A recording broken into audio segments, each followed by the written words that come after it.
so we're going to record this part here. Now, since I changed the displays, I won't be calibrated. My student in the front, I won't say his name, is so excited to waste 37 seconds of time. So, I want to talk about law of syllogism and law of detachment. And on your paper, where it says law of syllogism and law of detachment, you may want to write some notes to help you. Law of detachment deals with only two things, or two concepts. Okay? The law of syllogism is three concepts. So, yeah. Where is this on your... Okay, this is the second page of the review. If you're making notes on the review, it says law of syllogism and law of detachment. When I say on the review, I'm sorry, I meant the paper that you're allowed to use as your reference sheet. Okay? So the first thing, that way when I'm looking at them, I can first figure out what I might be using. The other thing I want to point out, invalid does not mean false.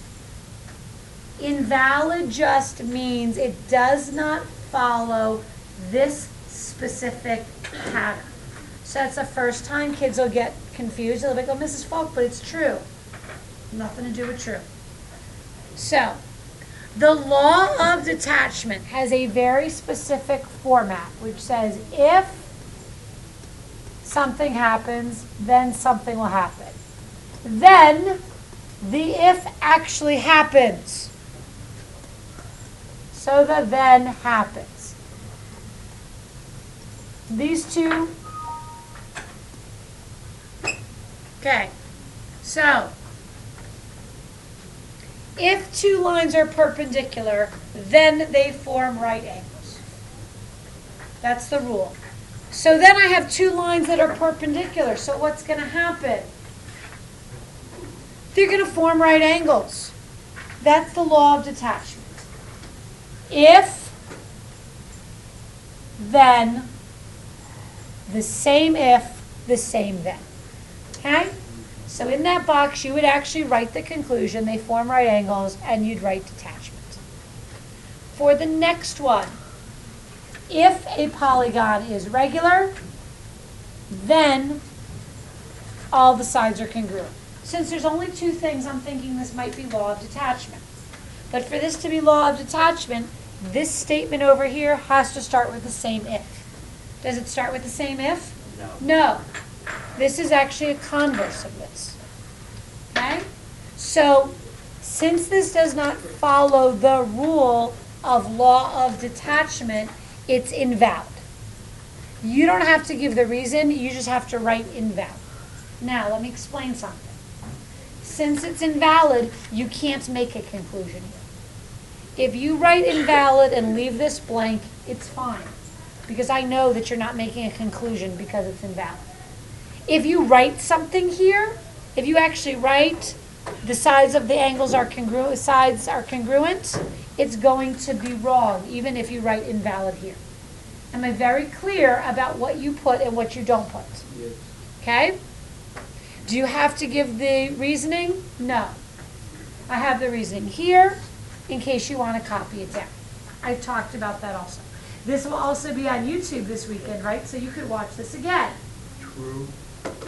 Now I want to talk about the law of syllogism. The law of syllogism has a very specific pattern. It starts with an if, and it has a then. The then becomes the if in the next statement. It's a very specific pattern. I have copies. There's a bunch of copies down there. Too. Yeah, I have to get the rest of them. Okay. I'll Okay. just give them. Okay. So, if a figure is a quadrilateral, then it is a polygon. Then the next statement, if a figure is a polygon, what was the then in the first statement, becomes the if in the second statement. And it leads me to a third conclusion. So, if a figure is a quadrilateral, then it has no curved sides. So I wrote if a figure is a quadrilateral, so the polygon has no curved sides. You can just put so it has no curved sides. That is the law of syllogism because it follows this specific pattern. Okay? This one, if a set of angles is a linear pair, then it is supplementary. For it to be law of syllogism, my next statement has to start with, then it is supplementary. Does the next statement start with that? No. So it is invalid. Okay? These statements are actually true. If a set of angles is a linear pair, is it supplementary? Yes. And if a set of angles is a linear pair, are they adjacent angles? Yes. But they're not all connected together. And we're going to talk later in the proof, because of that, when we get to our proofs, when we talk about linear pairs being supplementary, there's an extra step we have to do. Because we can't just say it's a definition, because it's not all connected. Okay? Are there questions on this? If not, while this is recording, I'd like to go ahead and talk about segment congruence. Okay? So you have a question on your test with this exact same picture. Okay? We had a review proof with a picture just like it, although I think it was JLKM. Okay? So, you should always get that what I am giving you goes in the first box, right? And what you are proving goes in the last box. In this case, the statements were all filled in. It will be the same way on your test. The statements will be filled in. You will come up with the reasons. So for the first one is given. For the next one, what I say to students is, look at this statement. You have AB, correct? Down here, what did you do to that AB? You added a BD, correct? Now if I look at the other side of the equation, you started with DE. What did you do to that side of the equation? Added BD. You added the same thing on both sides of the equation. That is the addition property of equality. When you add the same thing to both sides, that's what it is. Okay? Now, some kids get confused with the next one. What you are doing is you are taking segment AB, and to segment AB, you are adding segment BD, right? But you are saying that you could also call that the entire segment AD. You are taking this part, you are adding this part to get the whole thing. You're adding two segments. It's the segment addition postulate. If you mess up and you write addition of segments, that's fine. I know what you're saying. If you don't know what to write, but you write, there are two smaller segments, I add them together and it makes a larger segment, that's fine. The reason we use terms like segment addition postulate is it's a little bit faster to write than if I have two smaller segments and they are connected, I can add them together and get a length equal to the entire larger segment. I'm right. No, it's right. I think No, segment addition postulate. Okay? Because later on there may be other things that have the same initials. If you're really short on writing, if you write like seg, add, host, I'll deal with that. But please don't just put sap. Because later on, there are things that we only use a few letters for, and I just don't want you to start getting confused. Okay? The last one here is substitution. Because remember, I have AB plus BD. I'm now saying that that's the same thing as AD. And I have DE plus BD, and I'm saying now another way to say that is segment BE. Are there questions on this proof? Then I'm going to go on to the next one. And I'm going to keep recording. Okay. So, this one is like really, really, really, really, really, really, really important to me. Really. Okay? So, on your paper, it says Theorem 2.3. And it says the supplements theorem. I want you to look at that on this reference paper that I'm letting you use. On this one. This one. Kids are just looking. They're not turning. Okay? I can't get it turned. Thank you. Yeah, where it says supplements theorem. You're drawing pictures. Okay. Guys, listen to me. This is on your test. For 2-3, you are crossing out the word supplements theorem. And you are putting a big giant star, color-coded. Put smiley faces. Circle it. If two angles form a linear pair, then they are supplementary. It will be an answer on your test. Okay? It is an answer on this one. Your cop right here where it says 2-3. If two angles form a linear pair, then they are supplementary. What?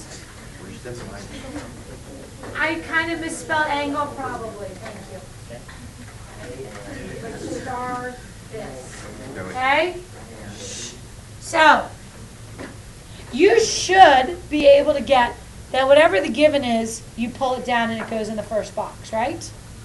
And whatever you're trying to prove goes in the last box. So if this was 4 lines, it would be the last one. Angle AOC and angle COB are a linear pair. That is given. Okay?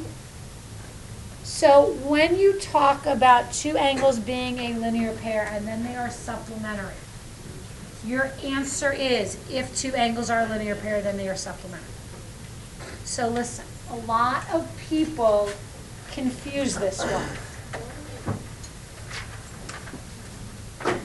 Because they tend to think that the word supplementary is part of the definition of a linear pair. It is not. And the reason it is not goes back to that concept of making good definitions being true both ways. Because if my definition said a linear pair is supplementary, then the other way, the converse would say, if two angles are supplementary, then they are a linear pair. And that is not true. For instance, let's say I have a 40-degree angle over here and a 140-degree angle over there. Are they a linear pair? No. The definition of a linear pair is that I have two angles that are adjacent and their non-shared side makes a straight line. Okay? That's the definition. So I can't write here definition of a linear pair. I have to put a step in that says if two angles are a linear pair, then they are supplementary. Okay? And then there might be other stuff that I can go into. But before I start talking about their measures equaling 180 or anything like that, I have to explain that they're supplementary. When I taught in Florida, the book we used there, this was not a supplements theorem. This was called the linear pair postulate. Here it's called the supplements theorem. So that's why we're not calling it anything for short. We're actually writing it out. If two angles are a linear pair, then they are supplementary. It will be on your test. Okay? I'm going to talk in a moment about the last two proofs. These are not on your test, so I'm not going to video them. But I do want to talk about what will be on your test in terms of algebra.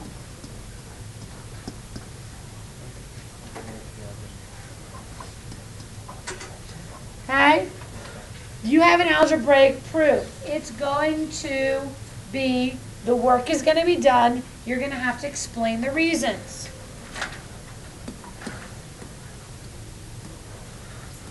This might be a good thing to write down. in your Yeah. Resource sheet. So if this is here, how am I getting from here to here? And that shouldn't say I messed it up already. And Mr. Parks is going to laugh because I did the same thing the last class. Although I think I had a different number here because I think I had a whole number here, but whatever. What am I doing to get from this step to this step? Okay, so you need to write. Okay? If you don't want to write subtraction property of equality, you can write subprop of equal. That's as short as I'm going to take. No SPOE. Now, to get from this step to this step, what am I doing? Dividing. I'll take div prop of equal.